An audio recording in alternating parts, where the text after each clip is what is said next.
Então, avançando agora na seção 7.8, a gente vai falar sobre o trabalho realizado por uma força variável genérica, tá certo? Então, agora há pouco a gente falou sobre o trabalho de uma força variável que era dada pela força elástica, agora a gente generaliza para uma força qualquer.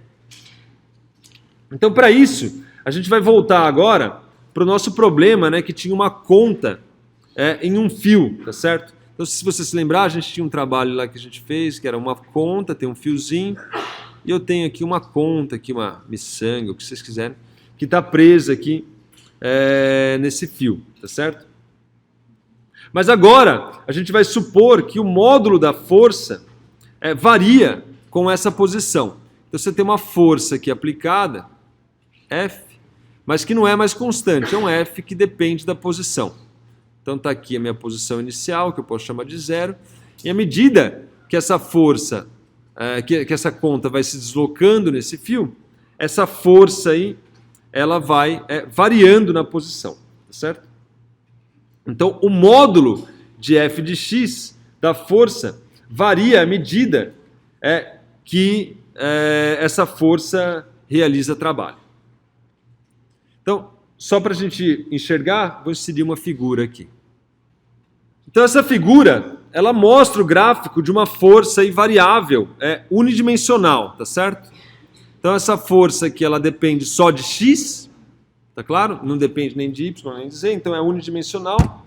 Porém, ela tem aqui, ó, uma variação. À medida que o x vai se deslocando, o valor da força vai aumentando. E não aumenta linearmente, aumenta aí com uma função qualquer, tá certo?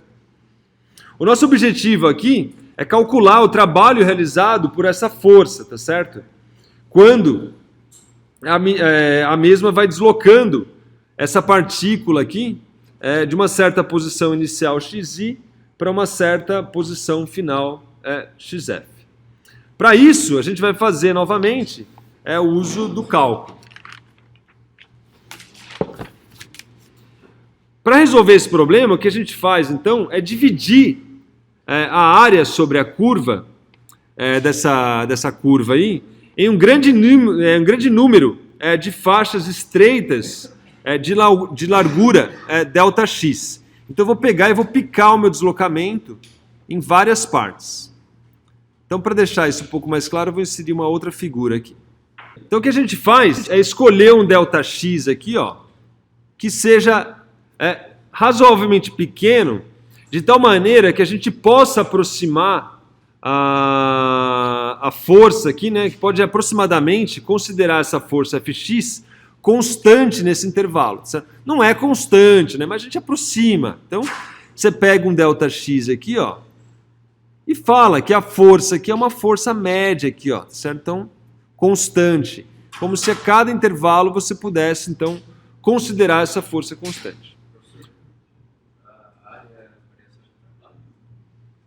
Se você tiver um gráfico dado pela força pelo deslocamento, a área é basicamente a base vezes a altura. A altura é f, a base é x, a base vezes a altura da f vezes x, que é o trabalho. Então, a área me dá, sim, exatamente o trabalho. Então, a gente escolhe esse ΔX pequeno de tal maneira que a gente possa aproximar, né, essa força como se fosse uma constante nesse intervalo. Então, com isso, a gente calcula aí uma certa força média, né, FJ médio aqui, que seria o valor médio do f de x no jésimo intervalo. Então, você tem o intervalo 1, tem o intervalo 2, tem o intervalo 3 e tem o intervalo j aqui, que é o jésimo intervalo. Esse FJ med, né, é exatamente a altura da jésima faixa. Então, por exemplo, essa faixa aqui é a minha faixa J. Tá certo? Bom, como a gente considerou esse FJ med constante, tá certo? O incremento, né, do trabalho dessa posição até essa posição aqui, que é um certo trabalho ΔWJ,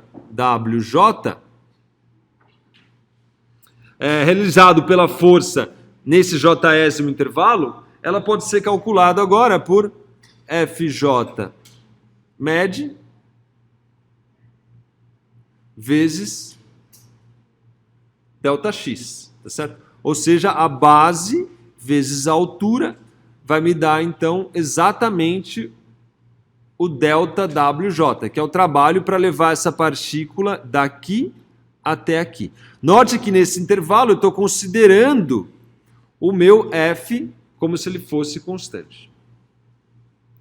Então, como a gente pode ver, né, nesse sentido, o ΔWJ é igual à área sob a faixa, né, retangular que está sombreada aí.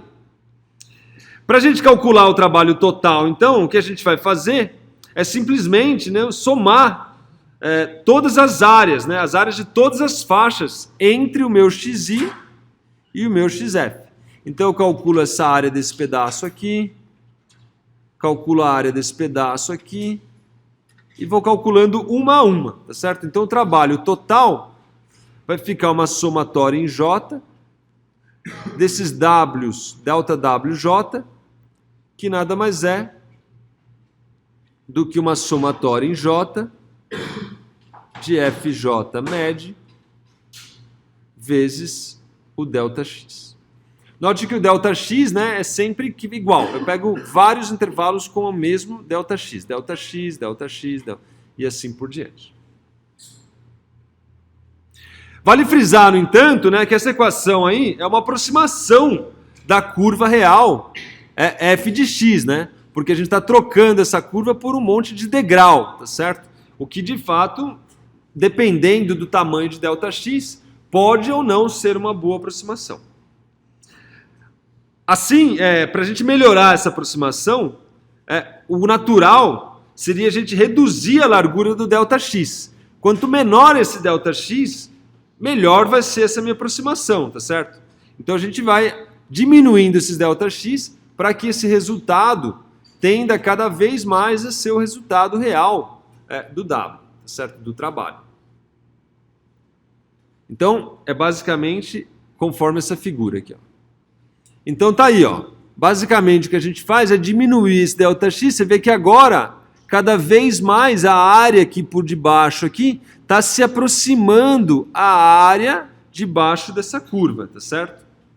No limite que a gente faz essa largura dos retângulos tender a zero, tá certo? A gente tem, então, exatamente o resultado que a gente procura. Então, o meu trabalho nada mais é do que o limite de ΔX tendendo a zero da somatória de f de j med vezes ΔX. Esse limite aqui é exatamente a definição da integral da função f de x, tá certo? Entre as posições xi e xf. De forma que dessa maneira o trabalho, então, nada mais é, isso aqui é a definição da integral, é a integral de xi até xf do meu f de x vezes dx. Note que o meu f aqui é o f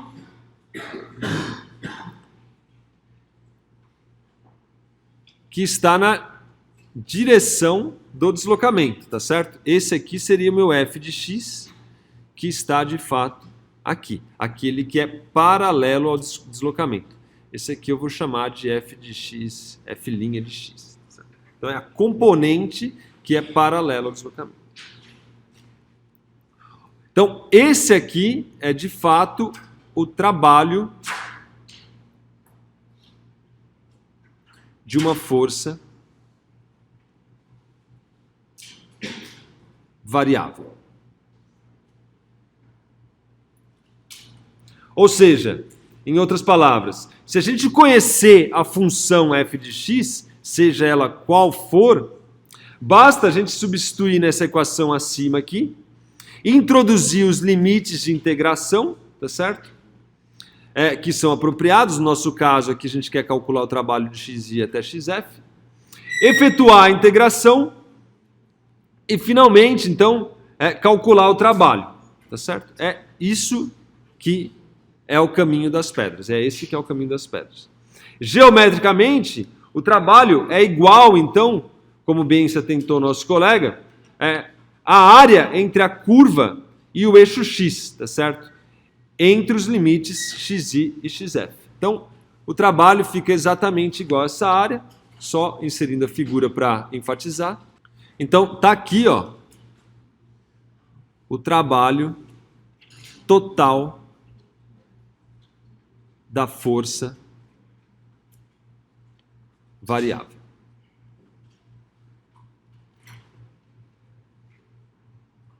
A área sobre a curva, dado um gráfico de f de x por x, vai me dar exatamente o trabalho total. E essa área é calculado via integração.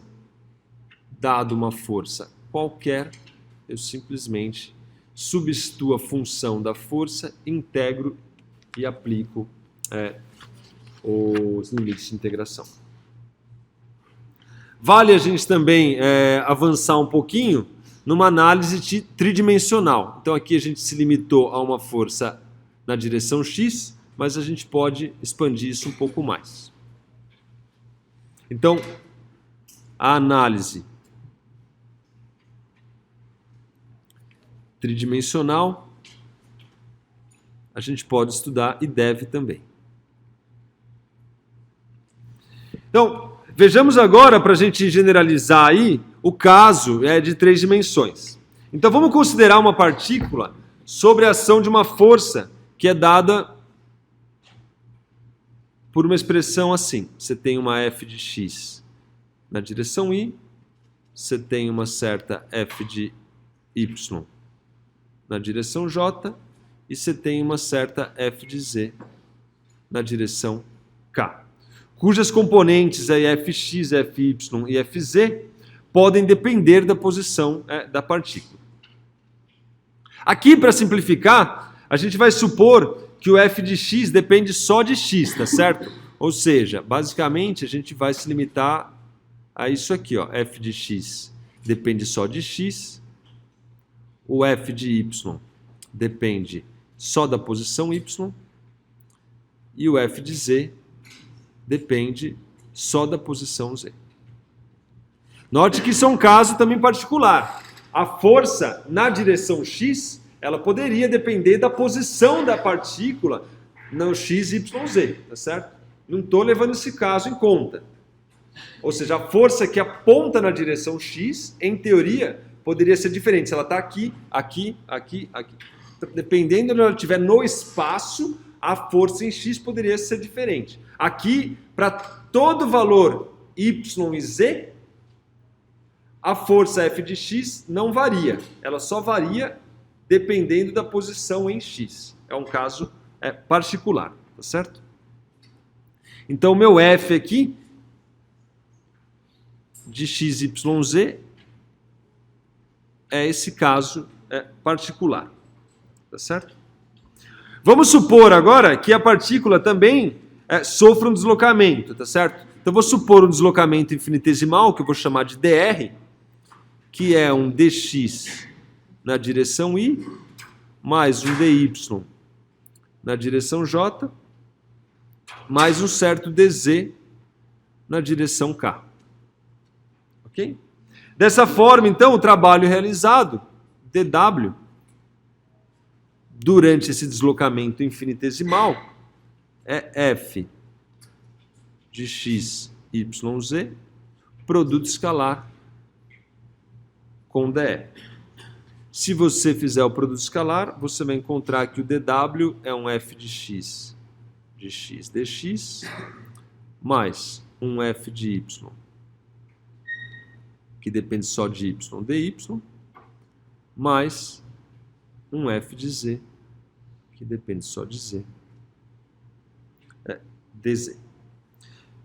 Finalmente, com essa expressão agora, o trabalho W realizado por F, enquanto a partícula se move de uma posição inicial, então, RI, até uma certa posição final, então ela sai aqui de uma certa posição inicial, RI, que depende de XI, YI e ZI, se desloca aqui até uma certa posição final, que depende de XF, YF, ZF. O trabalho, então, é calculado pela integração.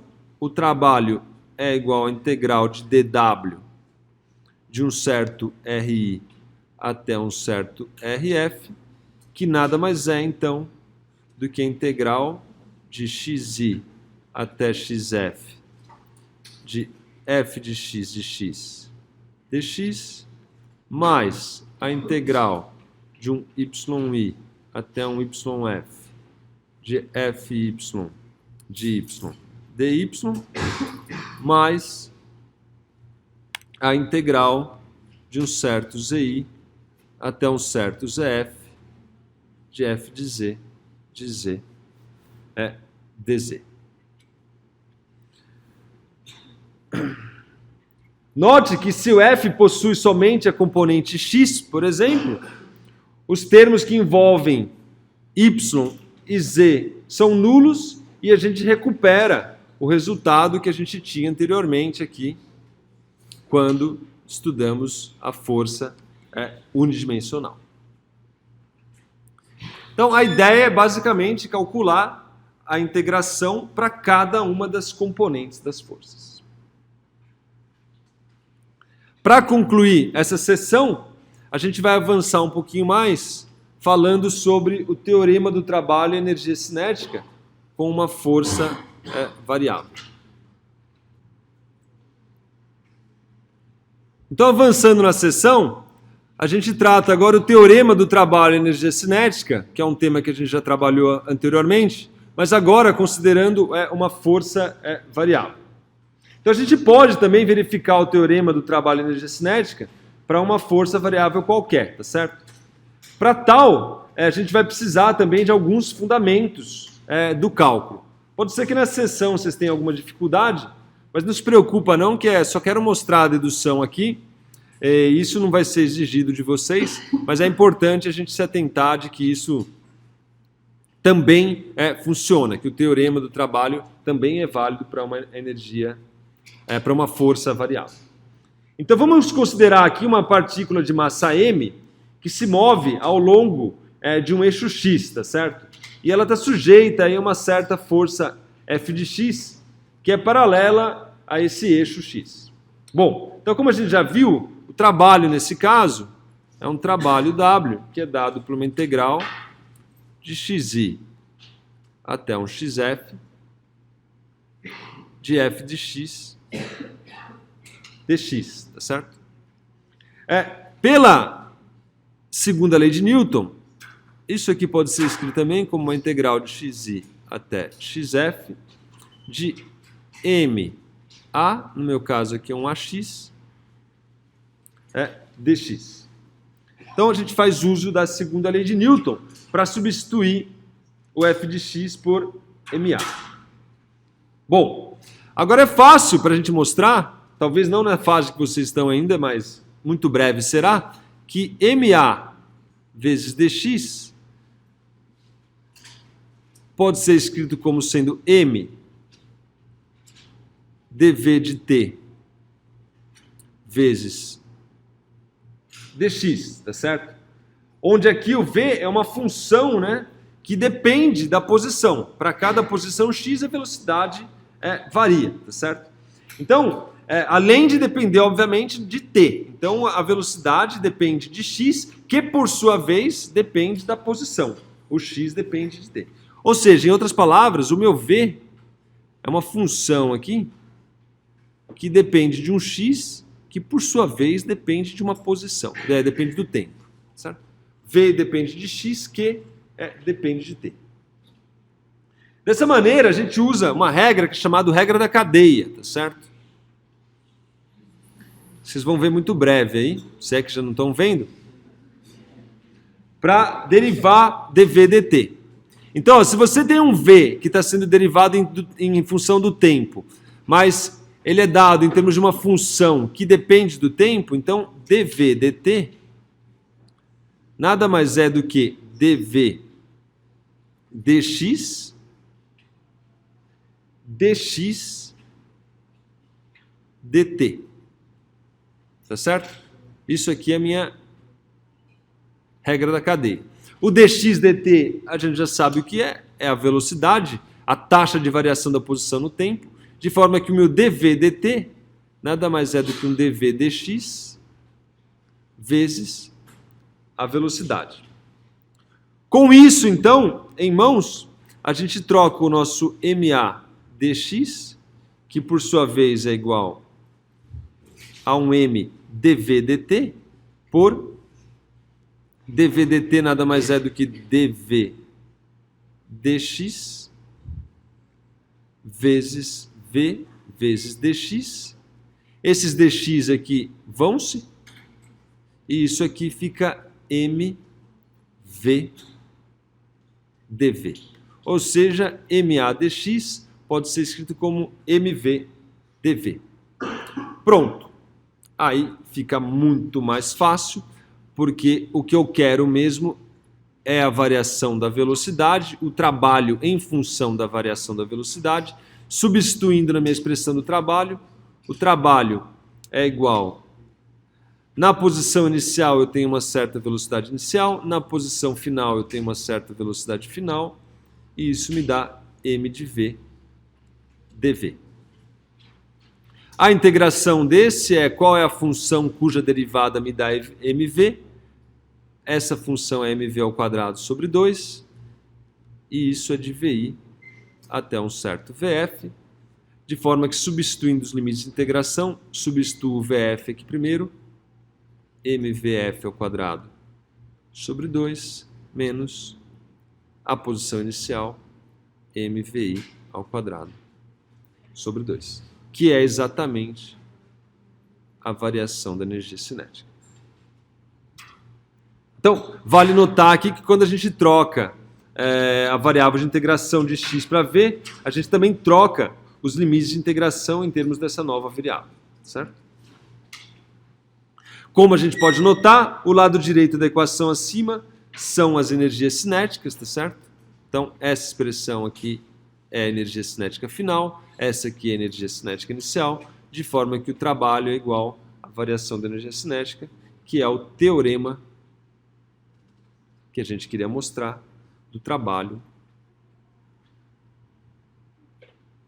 e energia cinética.